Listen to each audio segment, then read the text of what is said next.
रब्बिल आलमीन वलाक़िबतु लिल्मुत्तक़ीन वस्सलातु वस्सलामु अला सय्यिदिल अंबियाइ वल मुरसलीन व अला आलिहि व सहबिहि अजमईन अम्मा बाद फ़क़द क़ाल अल्लाहु तबारक व तआला फ़ी किताबिहिल मजीद अऊज़ु बिल्लाहि मिनश शैतानिर रजीम बिस्मिल्लाहिर रहमानिर रहीम या अय्युहल्लज़ीना आमनू क़ू अन्फुसकुम व अहलीकुम नारा अल-आया। अन अब्दुल्लाह इब्न अब्बास रज़ियल्लाहु तआला अन्हु क़ाल क़ाल रसूलुल्लाह सल्लल्लाहु अलैहि वसल्लम निअमतानि मक़बूलुन फ़ीहिमा कसीरुम मिनन नास अस्सिहहतु वल फ़राग़। सम्मानीय मस्जिदे उपस्थिति, समस्त प्रशंसा समस्त हामद तारीफ সেই রব্বুল আলামিনের জন্যে, যিনি আমাদেরকে শারীরিক ও মানসিকভাবে সুস্থ রেখে আজকে জুমার সালাত আদায়ের লক্ষ্যে জামাতে হাজির হওয়া তৌফিক দান করেছেন। সেই রব্বুল আলামিনের প্রশংসা করে আমরা শেষ করতে পারবো না, তাই ছোট্ট একটা ভাষায় বলি আলহামদুলিল্লাহ। তারপরে পরেই সেই রব্বুল আলামিনের প্রেরিত দূত, যেই মহামানব তার উম্মত কিভাবে আল্লাহ সুবহানাহু ওয়া তাআলার কঠিনতম শাস্তি থেকে নাজাত পেয়ে আল্লাহ সুবহানাহু ওয়া তাআলার আল্লাহ সুবহানাহু ওয়া তাআলার সুখময় স্থান জান্নাত লাভ করতে পারে, এই আশায় আমাদেরকে হকের পথ পরিষ্কারভাবে এবং বাতিলের পথও পরিষ্কারভাবে আমাদেরকে বুঝিয়ে দিয়ে গিয়েছেন সেই মহানবী নবী মুহাম্মদ সাল্লাল্লাহু আলাইহি ওয়াসাল্লামের উপর হাজার হাজার দরুদ ও সালাম বর্ষিত হোক। আল্লাহুম্মা সাল্লি আলাইহি আল্লাহুম্মা বারিক আলাইহি। আমি আপনার সম্মুখে সূরা তাহরিম 6 নম্বর আয়াতের সামান্য একটু অংশ পাঠ করেছি এবং সহিহ বুখারী 6412 নম্বর হাদিস পাঠ করেছি। এই আয়াত ও হাদিসকে সামনে রেখে আজকের জুমার খুতবায় সংক্ষিপ্ত কিছু আলোচনা করব ইনশাআল্লাহ। ওমা তৌফিক ইল্লা বিল্লাহ। আমি যে বিষয়টি নিয়ে আপনাদের সম্মুখে আলোচনা করতে চাই, সেই বিষয়ের নাম মূলত এরকম হতে পারে যে আমরা পূর্বে কিছু আমাদের জ্ঞান অর্জন করা আছে, পূর্বে আমাদের কিছু হাদিস জানা আছে, কিছু আয়াত জানা আছে, কিন্তু সে আয়াত ও হাদিসগুলো আমরা এরকমভাবে পালন করে থাকি যাতে এটা মনে হয় যে আয়াত ও হাদিস আমরা জীবনেও কোনোদিন শুনিনি, অথচ প্রতিটি মুসলমান এই আয়াত ও হাদিস জানে কিন্তু মানার দিকে তার 1%ও নেই। সে আয়াত ও হাদিস কি? সে আয়াত ও হাদিসে আল্লাহ সুবহানাহু ওয়া তাআলা এবং নবী মুহাম্মদ সাল্লাল্লাহু আলাইহি ওয়াসাল্লাম আমাদেরকে শিক্ষা দিয়েছেন, তাই একটু স্মরণ করে দিতে আপনাদের চাই। আল্লাহ সুবহানাহু ওয়া তাআলা পবিত্র কোরআন সূরা তাহরিম 66 নম্বর সূরা 6 নম্বর আয়াতের মধ্যে বলছেন, ইয়া আইয়ুহাল্লাযীনা আমানু কু আনফুসাকুম ওয়া আহলিকুম নারা। হে বিশ্বাসী গণেরা, হে মুমিন মুমিনারা, হে ওই সমস্ত মানুষেরা যারা তোমরা নিজেদের আত্মাকে, নিজেদের খায়সাতকে আল্লাহর সামনে সঁপে দিয়েছো, যারা আল্লাহকে বিশ্বাস করেছো, তাদেরকে আল্লাহ ডাক দিয়ে বলছেন ও আনফুসাকুম, তুমি নিজে, ওয়া আহলিকুম, এবং তোমার পরিবার পরিজন আত্মীয় স্বজনদেরকে বাঁচাও নারা, জাহান্নাম থেকে। উক্ত আয়াতে আল্লাহ সুবহানাহু ওয়া তাআলা আমাদেরকে একটি দায়িত্ব বুঝালেন, আমাদের একটি আদেশ করলেন। আদেশটি হলো এই যে যারা আমার প্রতি বিশ্বাস স্থাপন করো, যারা আমার প্রতি ঈমান এনেছো, আমার রাসূলকে বিশ্বাস করেছো, আমার নাজিলকৃত কিতাবের উপর বিশ্বাস করেছো, আমার লিখে দেওয়া তাকদীরকে বিশ্বাস করেছো, কিয়ামতকে বিশ্বাস করেছো, এক কথায় যারা তোমরা নিজেদেরকে মুমিনা দাবি করো, তাদেরকে আল্লাহ আবার স্মরণ করে দিতে বলছে যে তোমরা নিজেদেরকে জাহান্নাম থেকে বাঁচাও।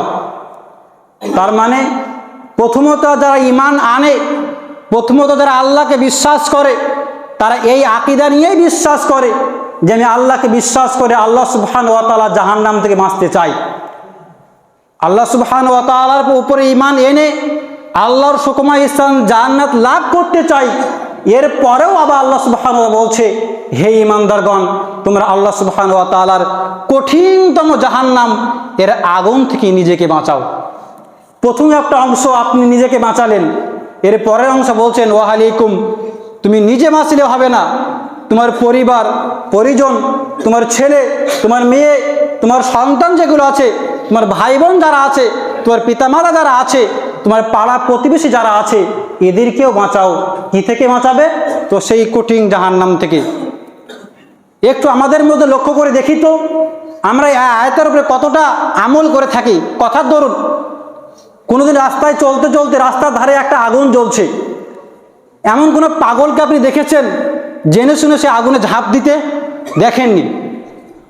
যদি কোনো পাগল সে আগুনে ঝাঁপ দিয়ে দেয়, তেমন কোনো ভালো মানুষকে দেখেছেন যে সেই পাগলটাকে আগুন থেকে বের করেনি? আমার সন্তান, আমার ভাই, আমার পিতামাতা, আমার প্রতিবেশী যদি আগুনে পড়ে যায়, আমার যতটা ক্ষমতা আছে, যতটা ক্ষমতা দিয়ে তাকে বাঁচানোর আমার যতটা ক্ষমতা আছে, সমস্ত ক্ষমতা খরচা করে হলেও ওই ব্যক্তিকে বাঁচাবো, কারণ সে আগুনে পুড়ে মারা যেতে পারে। এটা আপনার কি মনে হচ্ছে? ওই যে আগুনে পড়ছে, কয় ঘন্টা পুড়তে পারে? 1 মিনিট, 2 মিনিট, 1 ঘন্টা বেশি পুড়তে পারে না, কারণ 1 ঘন্টার পরে সে মারা যাবে। 1 ঘন্টা পুড়তে পারে না, জোরে আপনি ভেবে নিতে পারেন 1 ঘন্টা ধরে পুড়ছে, এরপরে কি হবে তার? এরপরে কিন্তু স্যার কোনো কষ্ট ভোগ করবে না, কারণ মারা গেছে। মারা যাওয়ার পরে লাশকে পুড়িয়ে দেন আর যাই করেন, তার কোনো যায় আসে না। তাহলে যেই লোকটা আপনার কেউ হয় না, যেই লোকটা নিয়ে আপনার সামান্য কোনো উপকার হবে না, সেই লোকটা যদি দুনিয়াতে আগুনে পড়ে যায়, দুনিয়াতে পানিতে ডুবে মারা যাচ্ছে, আপনি তাকে বাঁচানোর জন্য আপনার সমস্ত ক্ষমতা চেষ্টা করে দিয়েও তাকে একটু বাঁচাবেন। এটা আমার মানবিকতা। আমি মানুষ, এতটা দয়া আমার মধ্যে আছে, আমি বাঁচাবো। কিন্তু একবার ভেবেছেন সেই আযাবের কথা? একবার ভেবেছেন সেই জাহান্নামের কথা? একবার ভেবেছেন আল্লাহর হিসাবের কথা, যেখানে আপনার চুল পরিমাণ যদি গুনাহ করে থাকেন, সেই গুনার ফল আপনাকে ভোগ করতে হবে। যে দিনের হিসাব দুনিয়ার 50,000 বছর যদি আপনি পার করেন, আপনি জাহান্নামের একটি মাত্র দিন পার করলেন। তার মানে আপনি দুনিয়াতে 50,000 বছর যদি আগুনে পুড়েন, জাহান্নামের হিসাবে, কিয়ামতের হিসাবে আপনি দুনিয়াতে মাত্র একটি দিন আগুনে পড়লেন। অথচ এই আগুনে একটি সীমা আছে, আপনি এত দূর গিয়ে মারা যাবেন। এই আগুনের প্রখরতা অনেক কম সেই জাহান্নামের প্রখরতা থেকে, যে জাহান্নামের প্রখরতা 69 গুণ বৃদ্ধি করা হয়েছে এই দুনিয়ার আগুন থেকে। আপনি কি ভাবছেন, আমি কি ভাবছি? সে আগুন থেকে আমাকে কে বাঁচাবে? সে আগুন থেকে আমি নিজে বাঁচতে পারবো? কোনোদিন নয়। আমরা যেভাবে আমল করে চলছি, আজকের মুসলিম সমাজ যেভাবে ইসলামকে পালন করে চলছে, আপনার কি মনে হয়, আমাদের কি মনে হয় যে আমাদের এই সামান্য পরিমাণ আমল আল্লাহর কঠিনতম আযাব থেকে বাঁচাতে পারবে? যদি বাঁচাতে পারে তাহলে আলহামদুলিল্লাহ, যদি না বাঁচাতে পারে তাহলে এখন থেকে প্রস্তুতি গ্রহণ করুন সে আল্লাহ সুবহানাহু ওয়া তাআলার কঠিনতম আযাব থেকে বাঁচতে। তা আমি বলতে যাচ্ছিলাম, আল্লাহ সুবহানাহু ওয়া তাআলা তার ঈমানদারদেরকে ডাক দিয়ে বলছেন, হে আমার মুমিনরা, যারা আমার উপর বিশ্বাস করো, তোমরা প্রথমে নিজেকে জাহান্নাম থেকে বাঁচাও, কারণ সেদিনকে কেউ তোমাকে বাঁচাতে আসবে না। এমনকি তুমি যদি কোনো ভালো কাজ না করে থাকো, তুমি নিজেও কোনো চেষ্টা করে সে আগুন থেকে বের হতে পারবে না। তোমাকে কেউ বের করতে আসবে না এবং তুমি নিজেও চেষ্টা করে বের হতে পারবে না। অতএব সে আগুন থেকে তুমি দুনিয়াতে বেঁচে থাকার উপকরণ সেই দুনিয়াতেই তারা আমল করে যাও, যাতে করে সেদিনে তোমাকে জাহান্নামে না যেতে হয়। এরপরে তোমার পরিবার পরিজনকে একটু সাবধান করো, যাতে করে তারাও সে আযাব থেকে বাঁচতে পারে। নবী মুহাম্মদ সাল্লাল্লাহু আলাইহি সাল্লাম একটা হাদিসের মধ্যে বলছেন, হাদিসটি বর্ণনা করছেন আব্দুল্লাহ ইবনে মাসউদ রাদিয়াল্লাহু তাআলা আনহু। তিনি বলেন, রাসূল সাল্লাল্লাহু আলাইহি সাল্লাম বলেছেন, লা তাজুলু কদামা ইবনে আদম ইয়াউমাল কিয়ামাতি ইনদা রাব্বিহি হাত্তা ইউসআলা আন আরবা। যে আদম সন্তান তার নিজের পা আল্লাহ সুবহানাহু ওয়া তাআলার সামনে থেকে 1 কদম আগাতেও পারবে না, 1 কদম পিছাতেও পারবে না। তার মানে আমরা যখন মারা যাব, মারা যাওয়ার পরে যখন আবার আমাদেরকে জীবিত করা হবে, তখন আল্লাহ সুবহানাহু ওয়া তাআলার সামনে আমাদেরকে দণ্ডায়মান করানো হবে। দাঁড়িয়ে যাও, এবার তোমাকে 4টি প্রশ্ন করা হবে। এই 4টি প্রশ্নের হিসাব যতক্ষণ আমি না দিতে পারবো, ততক্ষণ আমার পা আমি আগাতেও পারবো না, পিছাতে পারবো না। হাদিস আমরা সকলেই শুনে আসছি, আমি আপনাকে স্মরণ করতে চাইছি। শুধুমাত্র প্রথম প্রশ্ন করা হবে, আন উমরিহি ফীমা আফনা। হে আমার বান্দা, হে আদম সন্তান, তোমার জীবন সম্পর্কে আমাকে বলো। আমি তোমাকে 1 থেকে নিয়ে 60 বছর বয়স দিয়েছিলাম, তুমি বলো এই 60 বছরের মধ্যে কি কাজ করেছো, আমাকে কতটা মেনেছো, আমার কতটা অনুসরণ করেছো, আমার ইসলাম কতটা ফলো করেছো, আমার নবীর পথ কতটা অনুসরণ করেছো, আমি যে কিতাব তোমাদেরকে দিয়েছিলাম এই কিতাবটাকে কতটা মান্যতা দিয়েছো, একটু আমাকে হিসাব দাও। একটু বলো তোমার পুরো জীবনে কিভাবে ব্যয় করেছো, জীবনটা কোথায় লাগিয়েছো। আন উমরিহি ফীমা আফনা, তোমার জীবন সম্পর্কে আমাকে হিসাব দাও, কোথায় ব্যয় করেছো। পারবেন? আপনি আগামীকাল কি করবেন, গতকাল কি করেছেন, গত জুম্মা কি করেছিলাম, গত বছর কি করেছি, এর হিসাব আমাদের কারো জানা নেই, না জানারই প্রয়োজন। কারণ হিসাবের আমাদের প্রয়োজন পড়ে না, কিন্তু আল্লাহ সুবহানাহু ওয়া তাআলা আমাকে ছেড়ে দিবে না, আপনাকে ছেড়ে দিবে না। কারণ এই সময় আল্লাহ দিয়েছে, এই বয়স আল্লাহ দিয়েছে, আল্লাহর অমূল্য ধন এই বয়সটা। আল্লাহ সুবহানাহু ওয়া তাআলা আপনাকে 60 বছর বয়স দিল, আপনি 60 বছরের মধ্যে দিনে 1 ঘন্টায় 24 ঘন্টা, একদিনে 24 ঘন্টা হয়, এই 24 ঘন্টার মধ্যে আল্লাহকে কয় ঘন্টা দিয়েছেন? 24 ঘন্টা আল্লাহ আপনাকে ফ্রি দিল, এই 24 ঘন্টার মধ্যে আপনি আল্লাহকে কয় ঘন্টা দিলেন? 24 ঘন্টার মধ্যে আল্লাহকে কয় ঘন্টা স্মরণ করলেন? আন উমরিহি ফীমা আফনা, তোমার জীবন সম্পর্কে প্রশ্ন করা হবে, প্রস্তুত থাকো উত্তর দেওয়ার জন্যে। ওয়ান শাবাবিহি ফীমা আবলা, একজন মানুষের জীবন সম্পর্কে প্রশ্ন করার পরে আবার দ্বিতীয় প্রশ্ন করা হবে, তোমার যৌবন কাল সম্পর্কে আমাকে একটু বোঝাও। তোমার পুরোটা জীবনের মধ্যে স্বর্ণযুগ ছিল তোমার যৌবনকাল, যে কালে তোমার শক্তি ছিল, তোমার ক্ষমতা ছিল, তোমার দাপট ছিল, তোমার হাতে টাকা ছিল, তুমি যা ইচ্ছা তাই করতে পারতে। বলো তুমি তোমার যৌবনকাল কোথায় ব্যয় করেছো? হে যুবক ভাইরা, তোমাদেরকে লক্ষ্য করে একটি কথা বলতে চাই, তোমার শরীরের রক্ত যে গরম হয়ে যায় খারাপ কাজ করতে, তোমার শরীরে রক্ত গরম হয়ে যায়, তোমাকে গালি দিলে তোমার শরীরে রক্ত গরম হয়ে যায়, তোমার প্রেমিকার বিরুদ্ধে কথা বললে তোমার শরীরের সেই রক্ত গরম কেন হয় না? যখন আল্লাহর আয়াতকে তুমি ভুলে যাও, তোমার শরীরে রক্ত কেন গরম হয় না? যেখানে তোমার নবীর সুন্নত মরিয়ে চলা হয়, কেন তোমার রক্ত গরম হয় না? তার মানে বুঝতে হবে হে যুবক, তোমার শরীরে সেই রক্ত নেই যেই রক্ত আমাদের মুসলিম যুবকের হওয়া প্রয়োজন ছিল। আমার শরীরে সেই জান নেই যেই জান একজন মুসলিম যুবকের হওয়া প্রয়োজন ছিল। আমরা মৃত ব্যক্তির সমান, আমরা যুবক নয়।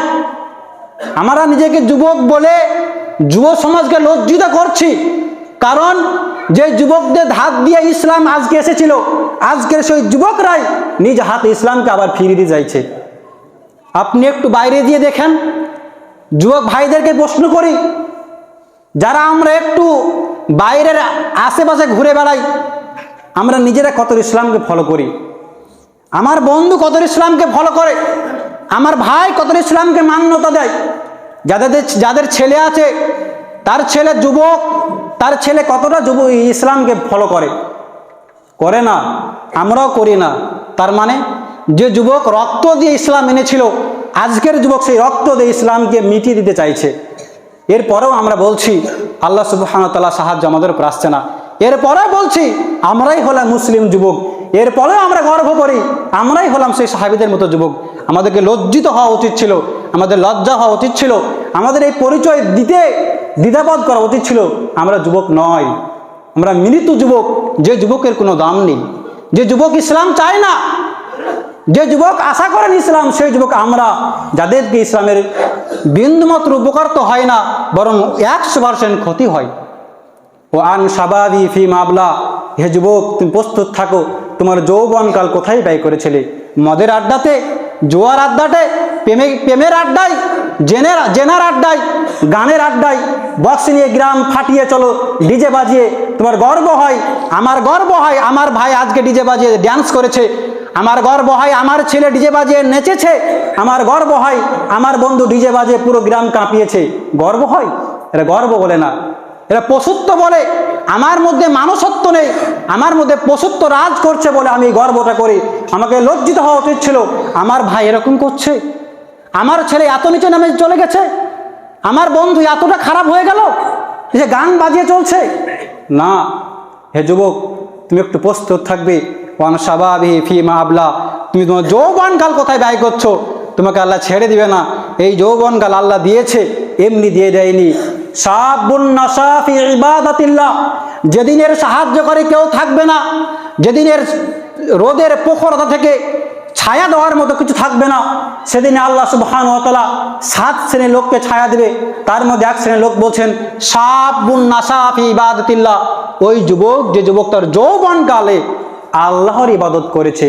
তার মানে বুঝতে হবে যৌবনকাল আল্লাহর কাছে কত গুরুত্বপূর্ণ, যৌবনকাল আল্লাহ কতটা চাই, যৌবনকাল আল্লাহর কাছে কতটা প্রিয়। সেই যৌবনকালকে আমরা আল্লাহকে ভুলে গিয়েই পার করি। সেই যৌবনকাল আল্লাহর জন্য একটু ব্যয় করতে পারছি না। একটু আমাদের হিসাব করা উচিত ছিল। আল্লাহ সুবহানাহু ওয়া তাআলা আমাকে আপনাকে সকলকেই প্রশ্ন করবে যে তোমার যৌবনকাল তুমি কোথায় ব্যয় করেছো, কি করেছো। একটু এই প্রশ্নের উত্তর আপনাকে দুনিয়ায় প্রস্তুতি নিয়ে যেতে হবে। কিয়ামতের দিন এই প্রশ্নের উত্তর আপনি খুঁজে পাবেন না। 3 নম্বর হলো ওয়ান মালিহি মিন আইনা ইকতাসাবা ওয়া ফীমা আনফাকা, তোমার মাল সম্পর্কে প্রশ্ন করা হবে। এই মাল কোথায় উপার্জন করেছিলে এবং কোথায় ব্যয় করেছিলে। হে মুসলিম, আজকে আমাদের গর্ব হয় আমি মাসে 1 কোটি টাকা ইনকাম করি। আজকে আমাদের অহংকার হয় আমি গ্রামের সব থেকে ধনী ব্যবসায়িক। আমার আজকে অহংকার হয় আমি গ্রামের সব থেকে বড় মাস্টার। আমার অহংকার হয় গ্রামের আমি সব থেকে বড় টাকা পয়সাওয়ালা। এটা অহংকার নয়। আপনাকে হিসাব করা উচিত ছিল আপনি এই টাকাটা কোথা থেকে উপার্জন করছেন। আপনি 1 টাকাও আপনার কাছে কোনো মূল্য থাকতে পারে না পারে, কিন্তু ওই 1 টাকার মূল্য আল্লাহর কাছে আছে। আপনি 1 টাকা কোথা থেকে উপার্জন করলেন? কারো কাছে আত্মসাৎ করে নয় তো, কারো উপরে জুলুম করে নয় তো, মিথ্যা কথা বলে নয় তো, কাউকে মেরে উপার্জন করেননি তো। এই 1 টাকার আপনার কাছে মূল্য থাক বা না থাক আল্লাহ লিখে রেখেছে। এ বান্দা, ওই 1 টাকা তুমি ওভাবে উপার্জন করেছিলে কেন? মিন আইনা ইকতাসাবাহু, তুমি আমাকে হিসাব দাও। কোন পথে উপার্জন করেছিলে, কিভাবে উপার্জন করেছিলে, কি হিসাব দেব? আজকে আমরা উপার্জন করি, আমার টাকা চাই, কিভাবে উপার্জন করতে হবে হিসাব আমার রাখার প্রয়োজন নাই। আমার টাকা আসলেই হলো। অবশ্যই আপনাকে টাকা উপার্জন করতে হবে, টাকা উপার্জন করতে হবে, ওটা অবশ্যই, কিন্তু এটাও হিসাব রাখতে হবে। আপনি মুসলিম, কিভাবে আপনি টাকাটা উপার্জন করছেন, কোন পথে আপনার টাকাটা পকেটে ঢুকছে, এটাও আপনাকে হিসাব করতে হবে। কারণ আল্লাহ সুবহানাহু ওয়া তাআলা আপনাকে ছেড়ে দিবে না, আপনাকে প্রশ্ন করবে। বলো বান্দা, তোমার পকেটে টাকাটা এসেছিল, কোন পথে এসেছিল, কিভাবে এসেছিল, কেন এসেছিল? আমরা পারবো হিসাব দিতে?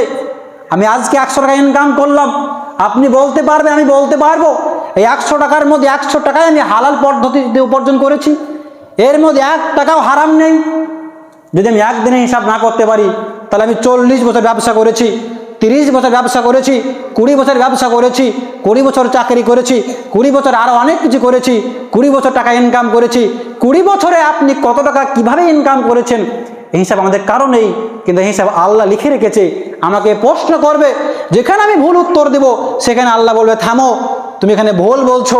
সাক্ষী তোমার হাত কথা বলবে তুমি তার কাছে অন্যায়ভাবে উপার্জন করেছে, তোমার মুখ কথা বলবে তুমি মিথ্যা কথা বলে ব্যবসা করেছো, তোমার পা কথা বলবে তুমি হারাম পথে হেঁটে উপার্জন করেছো।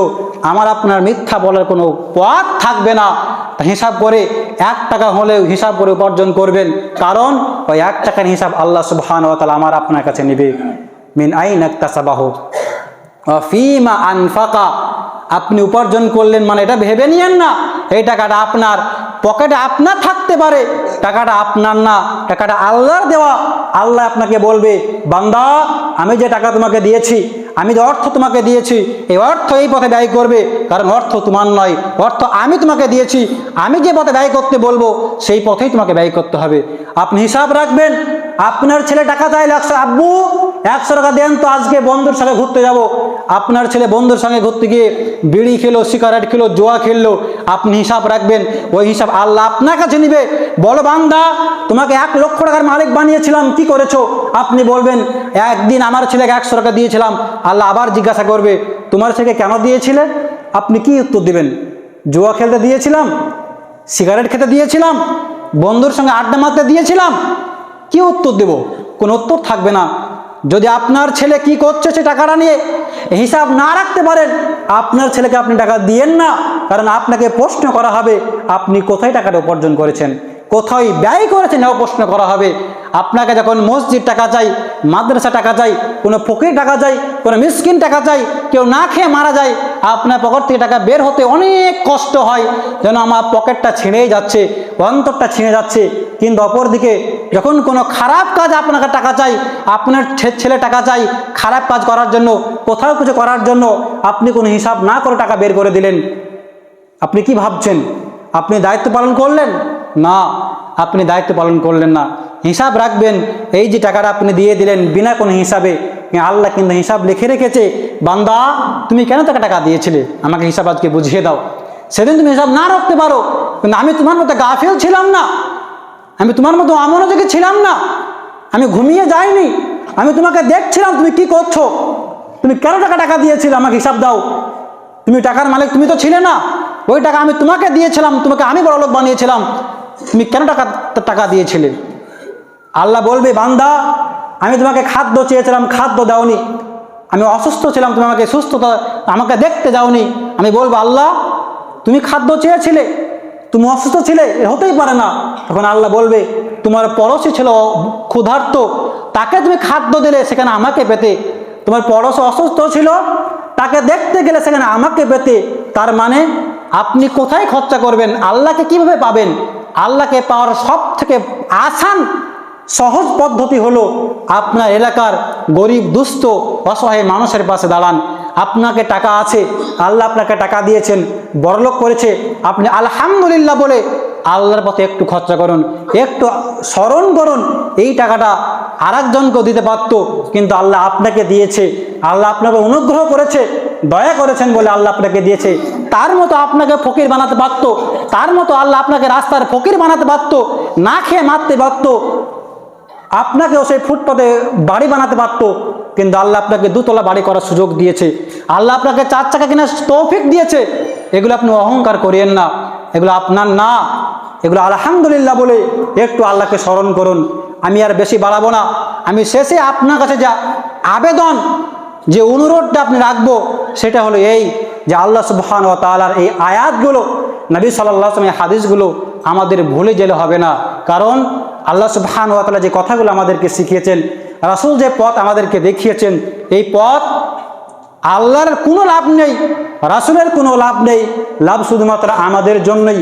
যদি আল্লাহর এই বাণীগুলো আমরা মেনে দুনিয়ায় চলাফেরা করতে পারি, নিজের জীবন অতিবাহিত করতে পারি, তাহলে আল্লাহ সুবহানাহু ওয়া তাআলা যে কঠিনতম শাস্তি তার অমান্যকারীদের জন্য রেখেছেন, কাফিরদের জন্য রেখেছেন, সেখান থেকে বাঁচতে পারবো। অন্যথায় যে আমরাও কাফিরদের মতো হয়ে যাই, আমরাও কোরআনকে ভুলে দুনিয়ায় জীবনযাপন করি, তাহলে আমাদের মধ্যে আর কাফেরদের মধ্যে কোনো পার্থক্য থাকলো না। অতএব যে একটি কাফের জাহান্নামে যায়, আমাকেও তার সঙ্গে জাহান্নামে যেতে হবে, কারণ আমিও কোরআনকে মান্যতা দিইনি। অতএব আমি যে আমার বক্তব্যের মধ্যে যে জিনিসটা আপনাকে বোঝাতে চাচ্ছিলাম, সেটা হলো এই যে নিজের দায়িত্বগুলো একটু নিজে পালন করার চেষ্টা করুন।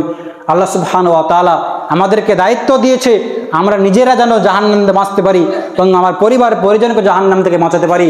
এবং এই 4টি প্রশ্ন কম করে একটু হিসাব করে রাখবেন।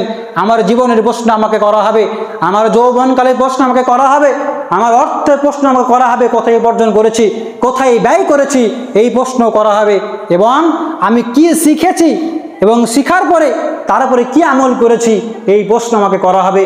অতএব এই প্রশ্নের উত্তরগুলো আপনাকে দুনিয়াতেই তৈরি করে যেতে হবে, যাতে করে কিয়ামতের দিন আপনি বাঁচতে পারেন। পরিশেষে আল্লাহ সুবহানাহু ওয়া তাআলার কাছে দোয়া করি, হে রব্বুল আলামিন, তুমি আমাদের সকলকেই সঠিক বুঝার এবং সঠিক জিনিসের উপরে আমল করার তৌফিক দান করো, আমিন। হে রব্বুল আলামিন, যারা আমরা কোরআন থেকে অনেক দূরে, তুমি আবার আমাদেরকে কোরআনের দিকে মুখ ফেরা তৌফিক দান করো, আমিন। রব্বুল আলামিন, যারা আমরা কোরআন জেনেও না জানার ভান করে দুনিয়ায় চলাফেরা করি, তাদেরকে কোরআন জেনে এবং তার উপরে মানার এবং মেনে চলার তৌফিক দান করো, আমিন। রব্বুল আলামিন, আজকের মুসলিম সমাজকে কোরআনকে মেনে চলার তৌফিক দান করো, আমিন। আল্লাহ মানসুর মান নাসরা দীন মুহাম্মদ, আল্লাহু মানসুর মান নাসরা দীন মুহাম্মদ, আল্লাহু মানসুর মান নাসরা দীন মুহাম্মদ। রব্বানা আতিনা ফিদ দুনিয়া হাসানা ওয়া ফিল আখিরাতি হাসানাতাও ওয়া কিনা আযাবান নার। ربنا ظلمنا أنفسنا وإن لم تغفر لنا وترحمنا لنكونن من الخاسرين لا إله إلا أنت سبحانك إني كنت من الظالمين اللهم صل على محمد وعلى آل محمد كما صليت على إبراهيم وعلى آل إبراهيم إنك حميد مجيد اللهم بارك على محمد وعلى آل محمد كما باركت على إبراهيم وعلى آل إبراهيم إنك حميد مجيد أقول قولي هذا أستغفر الله لي ولكم ولسائر المسلمين آمين وآخر دعوانا أن الحمد لله رب العالمين